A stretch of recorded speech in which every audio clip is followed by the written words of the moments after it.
காவிரியில் தமிழகத்திற்குரிய நீரை உடனடியாக பெற அரசு போர்க்கால அடிப்படையில் நடவடிக்கை எடுக்க வலியுறுத்தியுள்ள அதிமுக பொதுச் செயலாளர் எடப்பாடி பழனிசாமி, கர்நாடக அரசு தண்ணீர் தராவிட்டால் தமிழக அமைச்சரவையில் உள்ள காங்கிரஸ் அமைச்சர்களை நீக்க முதலமைச்சர் விஜய் தயாரா என கேள்வி எழுப்பியுள்ளார்.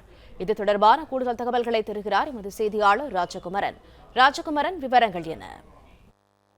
தமிழ்நாட்டுக்குரிய பங்கு நீரை உடனடியாக பெறுவதற்கு காவிரி தொடர்பாக தமிழக வெற்றி கழக அரசு நடவடிக்கை எடுக்க வேண்டும் என்று அதிமுக பொதுச் செயலாளர் எடப்பாடி பழனிசாமி வலியுறுத்தி இருக்கின்றார்.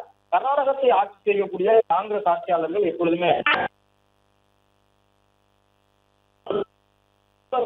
சீர்குலைக்கக்கூடிய எண்ணம் கொண்டவர்களாக இருப்பது என்று விமர்சித்திருக்கக்கூடிய எடப்பாடி பழனிசாமி தன்னுடைய வேளாண் தொழிலுக்காக காவிரி நீரை நம்பியிருக்க சுட்டிக்காட்டியிருக்கின்றார். 20 மாவட்ட மக்களுக்கு காவிரி நீர்